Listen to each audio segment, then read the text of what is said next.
Baik, kita mulai. Nah, Assalamualaikum warahmatullahi wabarakatuh. Waalaikumsalam warahmatullahi wabarakatuh. Selamat siang. Siang. Present bisa. Alhamdulillahirabbil alamin wassalatu wassalamu ala asyrafil anbiya'i wal mursalin sayyidina Muhammadin wa ala alihi washabbihi ajmain amma ba'd. Anak-anakku sekalian yang ganteng-ganteng, yang cantik-cantik, selamat jumpa kembali dengan saya dalam mata kuliah hukum acara perdata. Hukum acara perdata ya. Kalau tidak salah ingat, hari ini pertemuan yang keempat. Ya betul. Atau yang ketiga? Yang keberapa? Empat. Iya. Empat yang sebenarnya atau empat yang seharusnya? Empat yang seharusnya, tapi sebenarnya tiga. Dua. Berarti dua kali saya tidak masuk. Berarti saya berutang lagi dua kali. Oke. Nanti saya bayar utangnya ya. Saya bayar utangnya pas-pas, tidak lebih. Karena kalau lebih bukan cara kembali susah. Nah ke saya, berarti ini pertemuan kedua kali. Kalau yang dulu tidak masuk kenapa? Oh, ada rapat ya. Yang baru tidak masuk karena keluar kota lagi. Tugas kalian sudah dikumpul toh? Sudah. Sudah di-upload ke YouTube? Sudah. Ya. Sudah di-share ke Facebook? Belum toh? Masih tidak mampu, tidak temukan. Jadi tugas kalian link YouTube-nya itu di-share ke Facebook-nya kalian. Ya. Yang sudah kalian upload di YouTube, share di Facebook biar banyak lihat. Biar banyak lihat ini cantiknya ini anak semua ini ya, cantik-cantiknya. Oke, share ya. Karena saya mau cek itu, kalau tidak share berarti saya tidak akan periksa, dianggap tidak mengerjakan tugas. Ya, dikumpul apa? Tidak dikumpul, di share, dibagikan ke YouTube, diupload ke YouTube-nya kalian dan saya upload ke akun YouTube-nya kalian, kemudian di-share ke Facebook. Ya. Ya. Iya, di Facebook tandai 100 orang. Tandai 100 orang.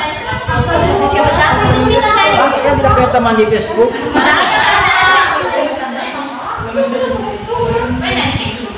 Main bikin dong. Harus bikin Facebook ya. Berapa sekali bikin Facebook? Gampang buat Facebook itu. Itu tidak bisa ditempatin untuk TikTok tidak bisa kirim link di situ, tidak bisa, hanya Facebook yang bisa. Oke. Jadi bikin Facebook ya, jangan tidak ada alasan tidak punya Facebook. Bikin Facebook. Silakan. Kalau malu-malu tidak usah pakai nama sendiri, pakai nama lain saja ya. Yang jelas ada Facebooknya kalian, kirim ke Facebook. Minggu depan saya mau cek satu-satu hari. Oke? Nah hari ini pertemuan kita yang kedua kan? Yang kedua ya. Pertemuan kita yang kedua yang sebenarnya yang seharusnya itu yang keempat. Hanya karena dua yang itu selalu ada rapat, ya ada kegiatan kampus sehingga ini dipending dulu. Insya Allah akan saya bayar nanti akhir-akhir ya. Ya perkuliahan akan kita kejar. Mungkin kalau sudah mau selesai perkuliahannya, kita akan masuk itu 2 kali. Jadi sehari kita masuk 2 kali, mengejar yang 2 itu. Semoga tidak lagi yang tertinggal. Jadi hari kedua dan hari pertama kita tidak kuliah dengan Andi Besim, ya almarhum.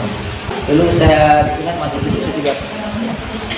Siapa penggantinya di Besim? Kila. Oke. Jadi Kila tugasmu sekarang ya, ambil semua itu, bawa segala peralatan kamu bawa nanti ya. Sendiri. Iya. Termasuk spidol ya. Baiklah, hari ini kita masuk pada pada materi asas-asas dalam hukum acara perdata. banyak asasnya sebenarnya. Hanya saya akan berikan 10 saya. Saya anggap itu sudah mewakili ya. Sebenarnya banyak yang tersebar dalam peraturan perundang-undangan. Ada yang tertulis, ada yang tidak tertulis. Nah, sebelum saya masuk pada asas hukum acara perdata, saya mau tanya-tanya dulu nih. Sampai masih ingat materi minggu lalu? Apa nama materi minggu lalu? Ya? Apa nama materi kita minggu lalu? Aduh, baru 2 minggu berlalu sudah. Namanya saja kadang lupa, apalagi kalau saya tanya apa isinya. Ini ketahuan dia tidak belajar ya. Belajar ya, kalau pulang kuliah itu tugasnya kalian cuma satu, baca ya, baca, apalagi semua nakos tuh, semua nakos ini ada yang tinggal sama orang tua, cuma angkat tangan 1, 2, 3, 5, 7 orang. Paling-paling kalau tinggal di rumah orang tua kan apa tugasnya selain membaca, menyapu, atau tidak pernah menyapu, cuci piring. Cuci piring cuma berapa menit, cuci baju berapa menit. Di antara itu selalu membaca ya. Apalagi anak kos ini mau monyet kerja, baca saja terus, baca. Kalau malas membaca, nonton di YouTube yang pembelajaran. Banyak di YouTube ini ya, banyak. Kemarin lagi 2 minggu lalu, 4 minggu lalu kan materinya adalah pengertian hukum acara perdata. Itu kalau tidak salah sudah terbit di YouTube saya itu. Mulai kemarin terbitnya. Sudah bisa didengarkan. Kalau malas membaca, silakan mendengar ya. Banyak konten-konten pembelajaran di YouTube. Termasuk kontennya ada dulu. Silakan dibuka-buka itu. Durasi 20 menit, 25 menit. Tidak panjang-panjang kok, singkat-singkat. Oke. Kenapa? Hah? Saya perutnya. Sakit perutnya. Biasa kalau saya perut itu biasa datang tamu. Tidak. Oh iya, contoh. Itu sudah rutin ya, ya, sudah rutin. Oke. Jadi asasnya ditahan saja, kalau bisa tahan sekarang pulang, ditahan bisa aja. Kalau tidak bisa ditahan, silakan pulang. Ya, kalau bisa tahan jangan pulang. Karena kapan lagi Anda masuk di YouTube, itu maksud saya. Kalau Anda pulang sekarang, masuk YouTube tidak full. Tonton di Besti sampai sekarang masih sering kita tonton di YouTube. Dari semester berapa sih ajar di Besti itu? Lalu kan semester 3 sampai semester 4 diajar, ada semua di YouTube. Jadi kalau ada teman-temannya silakan nonton YouTube saya, bisa lihat. Tidak akan dilupa ya. Ada rekam jejaknya di YouTube. Itulah hebat YouTuber, bisa merekam sesuatu yang sudah tidak ada. Oke, kita lanjut. Jadi ini kita bicara masalah asas. Sebelum saya masuk pada penjabaran asas hukum acara perdata, saya mau jelaskan dulu apa itu asas hukum. Sudah ada yang pernah dengar asas hukum? Sudah pernah dapat di semester 1? Belum? Sudah tahu? Sudah. Kalau sudah, apa itu pengertian asas hukum? Ayo, saya minta timbal balik dari kalian. Ada yang masih ingat? Silakan. Ya, Akila. Prinsip dasar yang ada di belakang hukum. Prinsip dasar ada di belakang hukum. Ayo, ada yang lebih lengkap kalimatnya? Betul itu. Ayo, yang lain? Alif. Apa itu asas hukum?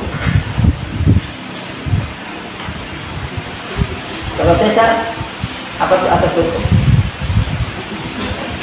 Jadi ingat-ingat kembali ya, siapa tahu nanti ujian kedua itu. Jadi asas hukum itu, karena percuma kita masuk jenis-jenis asas hukum acara perdata kalau asas hukum kalian tidak paham artinya. Jadi terus ini asas hukum jangan lupa artinya, ya, jangan dilupakan. Dan terus. Jadi asas hukum itu ya secara simpelnya banyak yang memberikan pengertian lain, tapi kalau saya saya berikan itu bahwa asas hukum adalah pikiran dasar atau pemikiran dasar yang terdapat di belakang peraturan hukum konkret. Itu yang tadi Atila sebutkan sudah betul, tapi kalimatnya dibilang seperti ini ya. Jadi pemikiran dasar atau pikiran dasar yang terdapat di belakang peraturan hukum konkret. Di belakang, yang bukan di belakang, bukan di belakang artinya di belakang seperti yang biasa. Maksudnya belakang itu dia terdapat ya, dia menjiwai peraturan hukum konkret kata di belakang ya. Jadi asas hukum itu ada pemikiran dasar sebenarnya merupakan penjiwaan atau menjiwai peraturan hukum konkret. Bisa dia tertulis di dalam peraturan hukum konkret itu, bisa tersirat ya. Ada yang tersirat, ada yang tersurat. Kata tersurat berarti tertulis, kata tersirat berarti tidak tertulis, tapi dia menjelma ya, menjiwai. Nah, peraturan hukum konkret itu yaitu seperti kita ini hukum perdata, itu hukum perdata materi, bahwa perdata, undang-undang perkawinan dan sebagainya, itu semua adalah peraturan hukum konkret ya. Paham sampai sini? Ada pertanyaan? Tidak ada. Baik, kita masuk pada asas yang pertama dulu. Jadi asas dari hukum acara perdata yang pertama adalah hakim bersifat menunggu. Kalian paham menunggu kan? Tadi saya dan diantara dari kalian itu ada beberapa orang tadi, 5 orang kayaknya yang pertama itu menunggu yang belum datang. Syukur-syukur karena hari ini saya suruh Khalid sama Cesar untuk menghapus papan tulis itu saya, sehingga yang terlambat datang bisa masuk. Kalau minggu depan mudah-mudahan tidak bisa lagi masuk kalau terlambat ya. Tadi yang terlambat siapa? Angkat tangan dulu yang terlambat. Terus jujur saja. Siapa? 1. Terlambat juga. Oh, tidak masuk itu. 1, 2, 3. Cuma angkat tangan tinggi-tinggi dong. 1, 2, 3. Berarti 4 orang. 5. Berarti hanya 5 orang tadi alfa. Masa sih? Betul. Berarti sebentar kalau saya buka kembali presensi mati ya 5 orang ini saja yang saya suruh tinggal isi ya. Yang lain tidak usah. Kalau tidak saya kan tadi banyak alfa ya. Ada hanya 5 tadi. Hah? Oh iya iya betul. Berarti hampir semua tadi alfa tak? Tadi yang datang pertama cuma berapa? 5 orang, 6 orang. 6 orang, 7 orang ya? Oh 9 orang. Oh, iya. Minggu depan harap jangan lagi terlambat ya. Tadi itu kan ada sedikit aksinya di sini, jadi saya terlambat memulai kuliah. Jam 1.00 sudah harus di dalam ruangan ini. Kalau saya pasti akan kuliah, masuklah jam 1.00. Kecuali ada info dari saya bahwa kita tidak kuliah, baru silakan tinggalkan ruangan. Begitu ya. Akila nanti jangan cuma WA saja, tolong hubungi lagi saya ya. Kalau masuk jam 1 cari di ruangan saya. Siapa tahu saya lupa lalu saya keluar lagi, karena saya di sini sama di perpustakaan juga. Oke, jadi ini pertama adalah hakim bersifat menunggu. Kata menunggu. Jadi dalam acara perdata itu hakim dalam menangani perkara itu sifatnya menunggu. Arti menunggu apa? Ya. Atau hakim bersifat menunggu apa artinya? Artinya adalah, atau ada mau katakan silakan kasih argumentasi. Apa yang dimaksudnya hakim bersifat menunggu? Ini kan bahasa Indonesia ini, tak perlu terlalu panjang ini. Silakan. Angkat tangan, salah tidak apa-apa ya. Ayo. Apa tuh bersifat menunggu? Di sini artinya hakim bersifat menunggu, hakim tidak boleh mencari-cari perkara. Dia hanya menanti saja datangnya perkara ke dia. Ya. Jadi hakim dalam menangani perkara tidak boleh datang dari dia inisiatifnya. Ingat, inisiatifnya tidak boleh datang dari hakim. Artinya hakim dalam menangani perkara dia hanya menanti saja perkara, menanti datangnya perkara. Dan tidak akan ada hakim kalau tidak ada gugatan yang masuk. Nanti masuk gugatan baru ada hakim yang memeriksa perkara. Itu masuk menunggu. Jadi tidak boleh hakim jemput bola, ya. Tidak boleh jemput bola kayak pemain bola, tidak boleh, ya.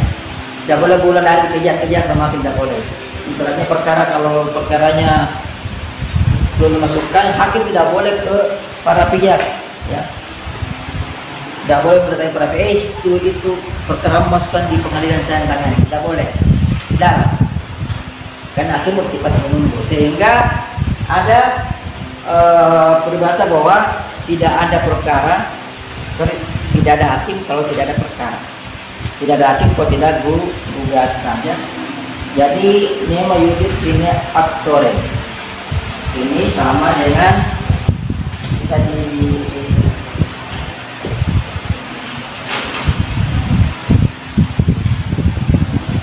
nemo ini bahasa asing, ya, iuris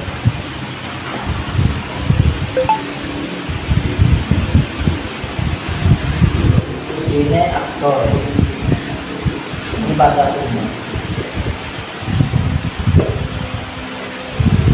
Kalau ketemu nanti nemukan nanti referensi begitu tulisannya nemo iuris sine actore, itu artinya bahwa hakim bersifat menunggu. Makna lebih luasnya bahwa tidak akan ada hakim kalau tidak ada yang mengajukan perkara. Ini kata lainnya ini. Siapa tahu nanti di ujung keluar saya tidak pakai bahasa ini, tidak pakai bahasa ini, yang bingung apa yang dimaksud dengan nemo iuris sine actore. Jawabnya adalah hakim bersifat menunggu, ya. Artinya bahwa hakim dalam menangani perkara tidak boleh mencari-cari perkara. Tidak. Artinya lagi bahwa hakim dalam menangani perkara, inisiatifnya lahir dari para pihak. Inisiatif untuk membuat gugatan dan sebagainya harus dari para pihak, dari pihak yang merasa dirugikan, dikumpulkan. Jadi tidak boleh inisiator untuk masuk gugatan dari hakim. Itu. Siapa? Hakim tidak boleh bilang karena kalian bertengkar masalah tanah ke pengadilan saja, saya hakim, nanti saya tangani. Tidak boleh. Ya itu kan jemput bola namanya, ya kan? Makanya belum ada kegiatan-kegiatan hakim mencari-cari perkara dengan masyarakat. Tidak ada. Dilarang. Jadi hakim itu diam saja di kantor, ya, duduk saja. Tapi begitu datang perkara ke dia, tidak perlu tolak. Tidak lagi, ya. Jadi walaupun hakim bersifat menunggu, bukan berarti dia itu apa saja. Bukan berarti dia tidak peduli, bukan dia berarti masa oga tuh, ya, tidak peduli terhadap suatu perkara. Dia menunggu. Kata menunggunya berarti kan tidak boleh mencari perkara, tidak boleh menawarkan diri ke masyarakat bahwa, hai kalau kamu punya perkara datang ke saya, nanti saya tangani di pengadilan. Tidak boleh, ya. Begitu, ya. Jadi bukan jualan, tidak menjual jasa. Nah, kedua, hampir sama ini, hakim pasif, hakim bersifat pasif.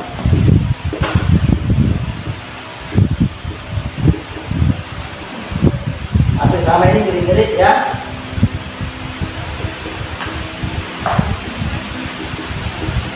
Pasif dan menunggu, sebenarnya kalau menunggu itu sudah pasif. Hanya ini lebih dipertegas lagi, hakim bersifat pasif. Kalau ini hakim bersifat menunggu, ini dia masuk di ranah penanganan perkara, ya. Jadi di sini hakim tidak boleh menawarkan diri. Kalau hakim bersifat menunggu, tidak boleh menawarkan dirinya bahwa saya ini hakim, nanti saya tangani kasusmu, perkaramu, kalau kamu masuk pengadilan, tidak boleh. Malah bisa terjadi kolusi nanti, ya. sehingga ada alasan hakim bersifat menunggu. Nah, sebaliknya yang kedua hakim bersifat pasif, ya. Hati-hati memberikan pengertian yang sama. Hakim bersifat pasif artinya hakim dalam menangani perkara, ya. Hakim dalam memutus perkara tidak boleh melebihi apa yang diminta oleh para pihak. Jadi kalau yang pertama tadi inisiatif, jadi hakim bersifat menunggu, ini ada hubungannya dengan inisiatif, ya. Sekali ini ada hubungannya dengan inisiatif perkara.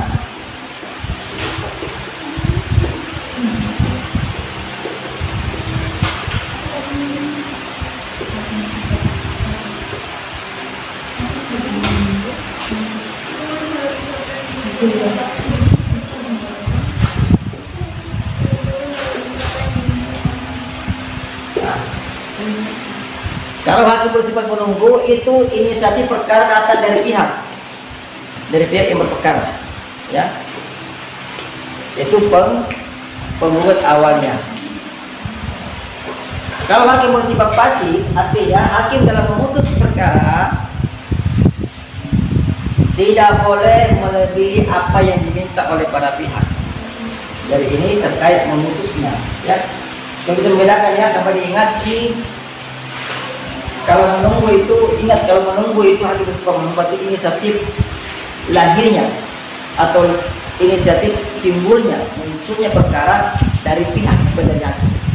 Itu dimaksudnya hakim bersifat menunggu. Sedangkan kalau hakim bersifat pasif, ini harus pegang pada ingat, ini adalah soal putusannya. Putusan hakim tidak boleh melebihi apa yang diminta oleh para pihak.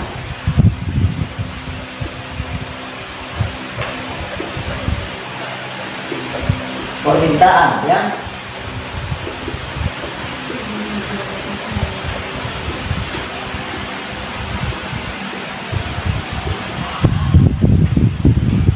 Tidak boleh melebihi permintaan para pihak. Itu artinya hakim bersifat pasif.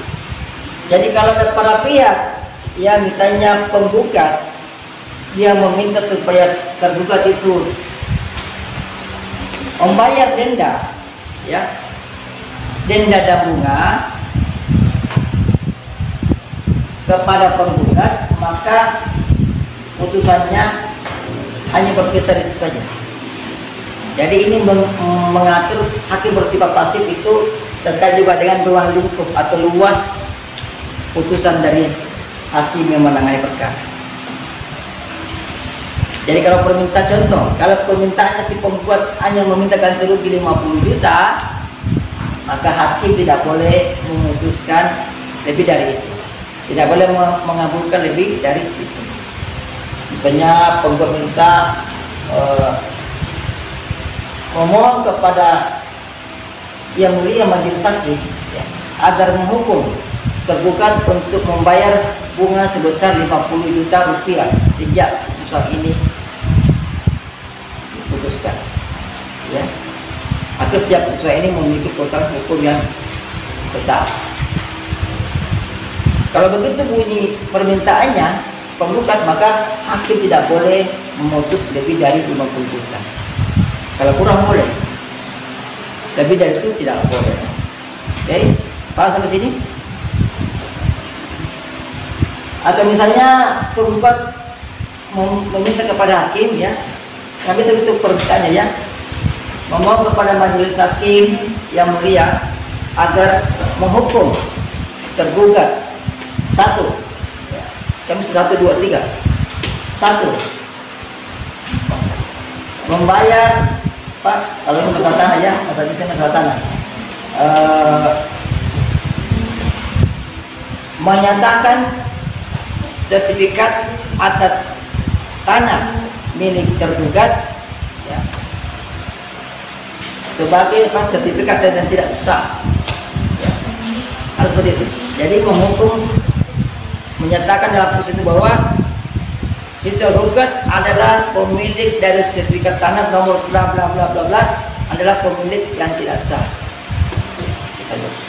Tidak boleh meminta lagi, tambah-tambahkan dan mengosongkan lahan, tidak boleh. Gitu ya. Tapi kan jarang ada petitum seperti itu, kecuali pengacaranya lupa.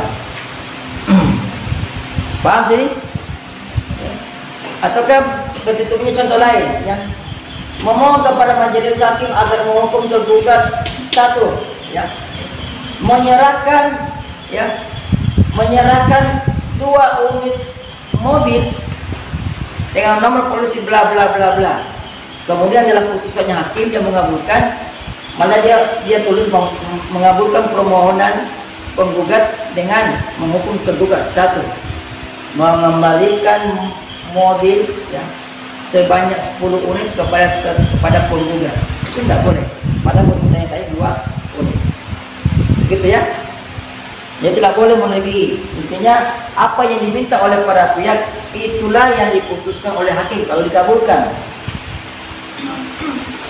Bisa kurang dari itu, tapi tidak boleh melebihi. Kalau melebihi, itulah bisa kita kenal istilah ultra petita.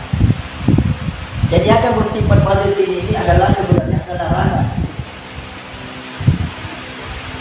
Tujuannya adalah larangan putusan yang ultra petita.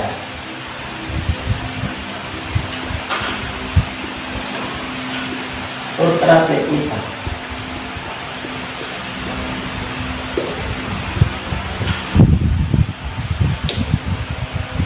Bisa dipahami? Bisa dibaca? Bisa.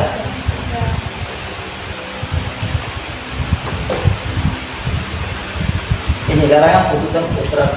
Apa itu putusan ultra PT? Ini tadi putusan hakim yang melebihi permintaan para pihak, melebihi apa-apa yang diminta oleh para pihak. Dalam suatu perkara perdata juga yang meminta bukan hanya penggugat, tapi para pihak dalam perkara perdata itu ada 2. Ada pihak penggugat, ada pihak tergugat. Kita harus paham ya. Jadi jangan berpikir bahwa hanya penggugat saja yang punya permintaan, tapi tergugat juga punya permintaan. Sama-sama mempunyai permintaan. Permintaannya itu tidak sama, berbeda. Walaupun sama-sama memiliki permintaan, tapi permintaannya tidak sama. Paham? Sama-sama memiliki permintaan, tetapi isinya tidak sama. Paham kan? Penggugat punya permintaan, tergugat juga punya permintaan, tetapi permintaan mereka itu saling bertolak belakang. Seperti itu. Sampai ini paham? Jam berapa sekarang? Jam 2. Kita keluar jam berapa? 3. Kita sudah berapa jam? 1 jam lebih. Hah? Iya, 1 jam. Kita keluar sudah berapa jam? 1 jam. Selamat siang. Siang. Saya ulangi, selamat siang. Siang. Bisa. Hukum yes. Saya ulangi, selamat siang. Siang. Bisa. Hukum yes. Yang bodoh sekali. Jangan jadikan puasa sebagai kambing hitam. Puasa ya puasa, tapi jangan jadikan kambing hitam. Masa puasa loh? Makanya biasakan dia berpuasa setiap hari. Siapa tuh tidak tahu?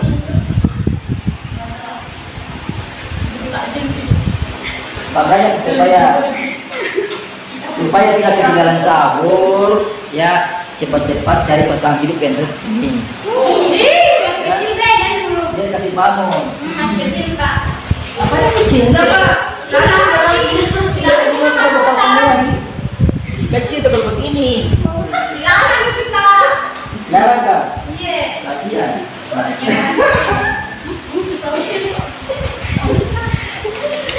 Banyak orang itu memotivasi orang untuk kawin tua. Kalau sama tipe sekalian kawin muda lah.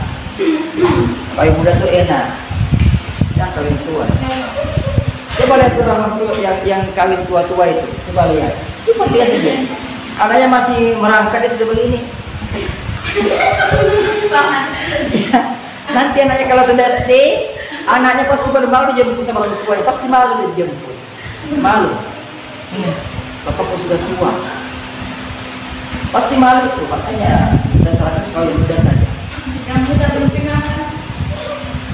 Nah sekarang